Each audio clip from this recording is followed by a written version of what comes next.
Assalamualaikum warahmatullahi wabarakatuh. Alhamdulillahi wa kafa, nusalli wa nusallimu ala rasulihil mustafa wa ala alihi wa ashabihi wa man ihtada amra. Subhanaka la ilma lana illa ma 'allamtana innaka antal alimul hakim. Rabbi shrah li sadri wa yassir li amri wahlul 'uqdatam min lisani yafqahu qawli. Hadirin jamaah salat tarawih dan salat Isya yang insyaallah senantiasa dan dirahmati oleh Allah Subhanahu wa taala. Syukur alhamdulillah sampai saat ini, sampai malam ke-21 ini kita masih diberikan nikmat yang luar biasa oleh Allah Subhanahu wa taala, terutama nikmat iman dan Islam, sekaligus juga nikmat umur untuk mengisi 10 hari terakhir dari bulan suci Ramadan ini. Salam dan salam mari kita senantiasa kirimkan dan aturkan kepada baginda Rasulullah sallallahu alaihi wasallam. Mudah-mudahan kita menjadi umat beliau.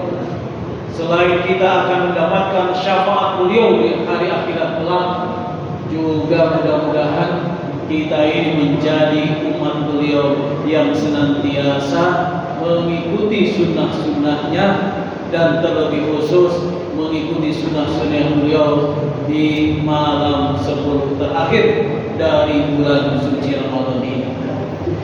Bapak Ibu yang saya hormati, hadirin jamaah yang dimuliakan Allah Subhanahu wa taala, dalam waktu yang singkat ini insyaallah saya akan sedikit menjelaskan judul kesetaraan gender menurut pandangan Islam.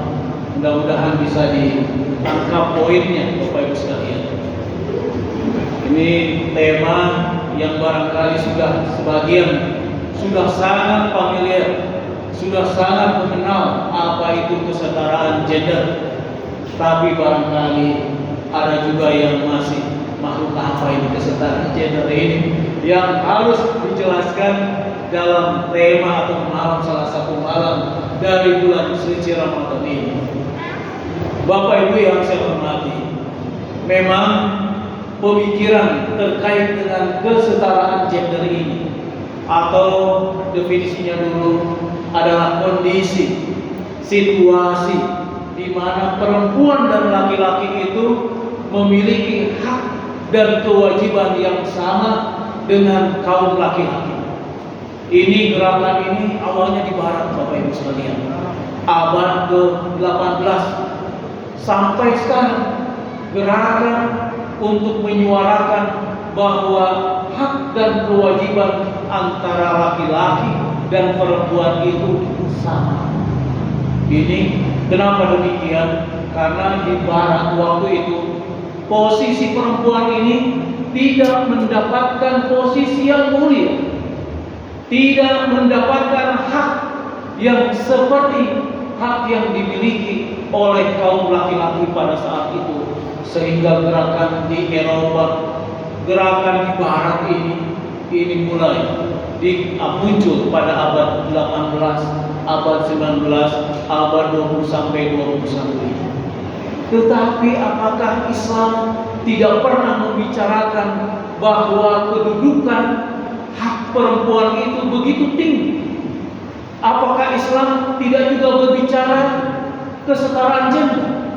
Ternyata Bapak Ibu sekalian, 15 abad yang lalu, kalau tadi Eropa, di Amerika abad ke-18, berarti sekitar 300 tahun yang lalu baru orang barat itu sadar bahwa perempuan ini harus berada pada posisi yang dimuliakan, harus berada pada martabat yang tinggi.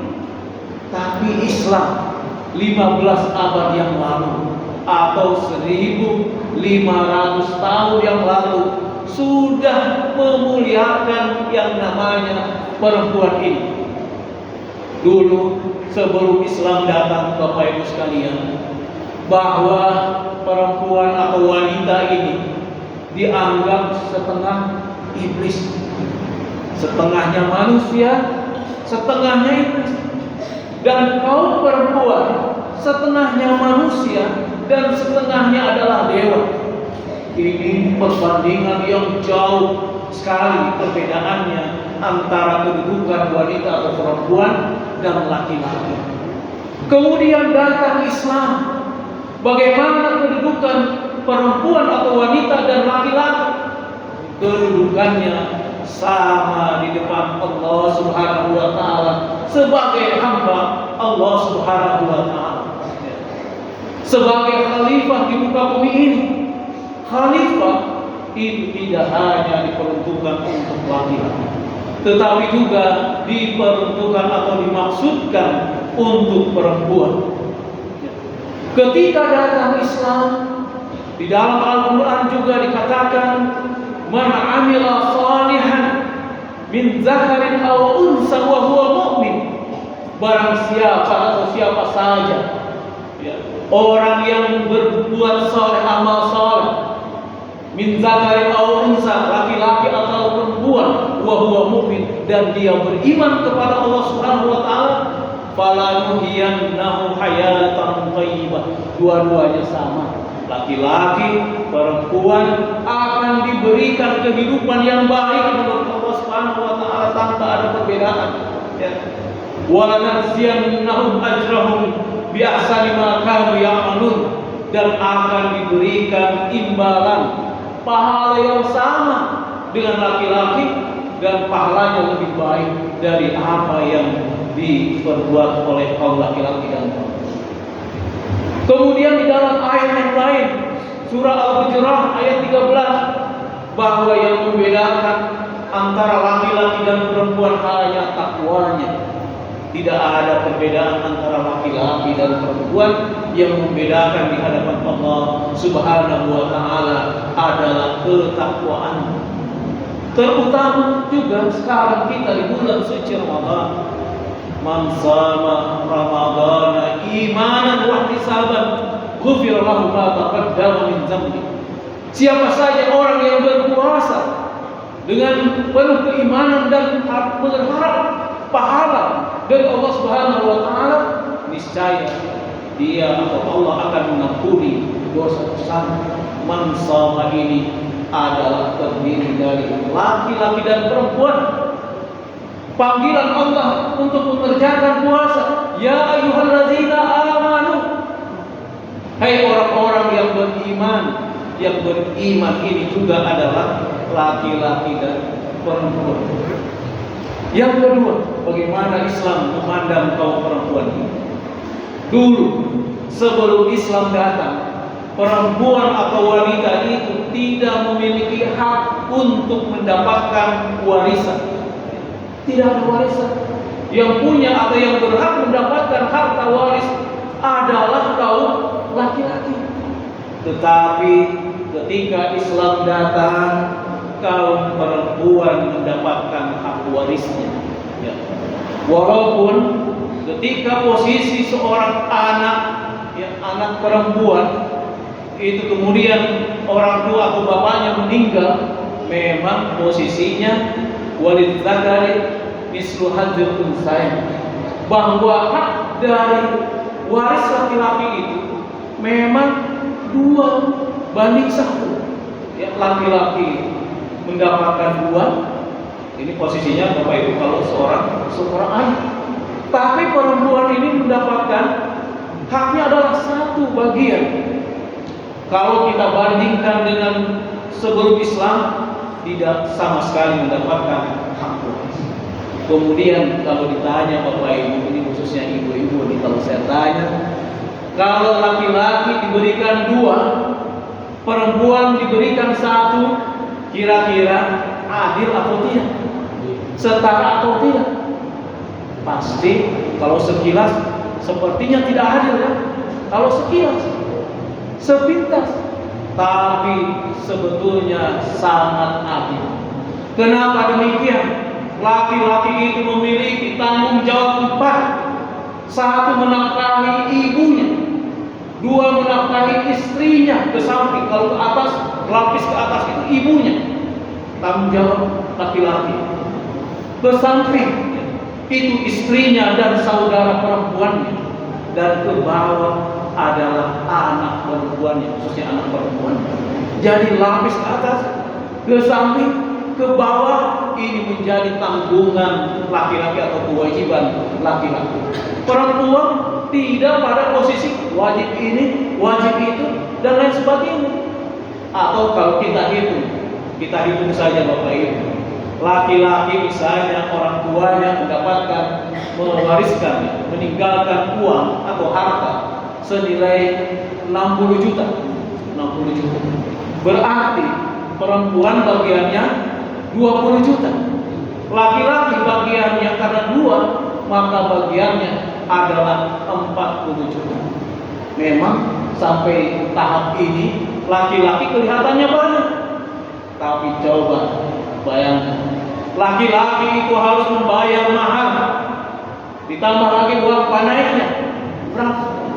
Ya, kalau diberikan 40 juta saja yang tadi merupakan pemberian dari harta waris, habis sisa berapa itu? 0, ya, kosong. Tapi perempuan yang tadi hanya 20 juta, ya, ketika dia menikah, maka dia akan mendapatkan mahar, maka dia akan mendapatkan uang panai. Ya.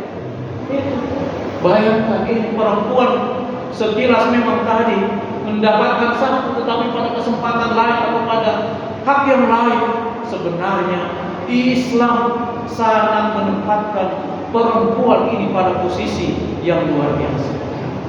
Hadirin jamaah salat tarawih yang insyaallah dirahmati Allah Subhanahu wa taala. Yang lain, dulu sebelum Islam datang, perempuan ini bisa dipoligami. Tidak aneh, dulu ada istrinya puluhan, ada istrinya ratusan. Tetapi ketika Islam datang, maksimal hanya 4. Maksimalnya 4 ini pula syaratnya sangat ketat.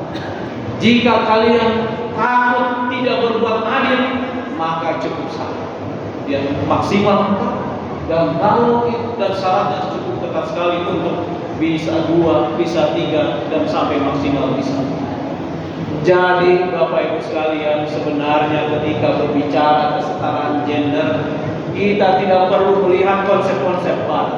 Ya, sebenarnya seperti itu.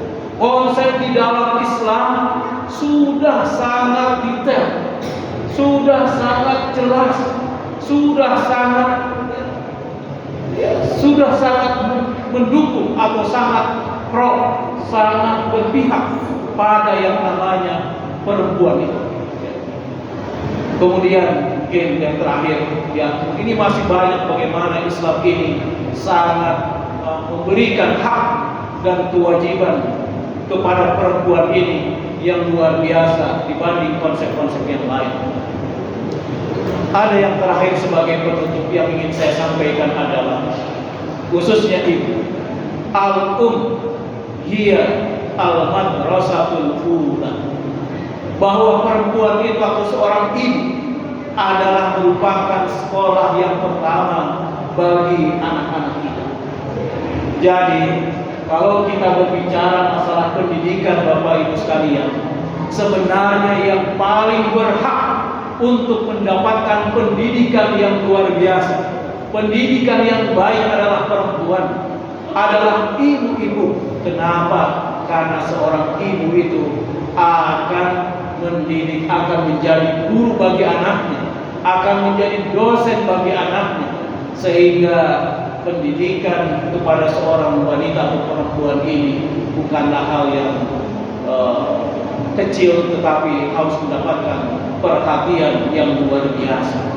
Selain secara biologis, perempuan harus mengandung, harus melahirkan, harus menyusui. Kemudian pada sisi lain, hiya al-madrasatul ula, sekaligus sebagai sekolah pertamanya bagi anak-anak.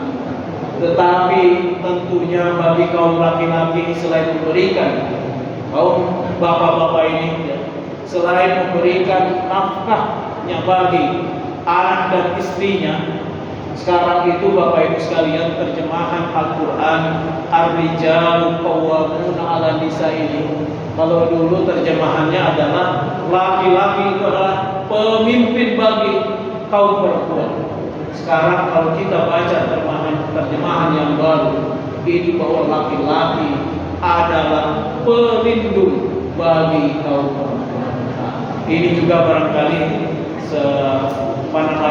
jangan sampai pemahaman yang sedikit keliru bahwa harus laki-laki terus yang menjadi pemimpin, selama perempuan ini memiliki kemampuan, kompetensi, keilmuan sesuai dengan bidangnya.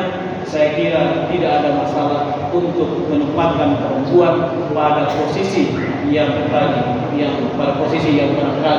di atas daripada laki-laki. Namun demikian harus menjaga kehormatannya. Perempuan itu harus dalam ketaatan kepada suaminya dan menjaga kehormatan keluarganya. Selama ini bisa terjaga, saya kira perempuan bisa melakukan kegiatan-kegiatan di luar rumah. Hadirin jamaah salat tarawih yang insyaallah dimuliakan Allah Subhanahu wa taala, mudah-mudahan ceramah yang singkat ini bisa memberikan manfaat dan tidak kalah pentingnya bisa menangkap atau bisa mengambil hikmah dari apa yang saya sampaikan ini, yang temanya adalah kesetaraan gender menurut agama Islam. Terima kasih. Mohon maaf jika ada hal-hal yang tidak berkenan dan barangkali salah dalam pandangan Bapak Ibu sekalian. Akhirnya, wassalamualaikum warahmatullahi wabarakatuh.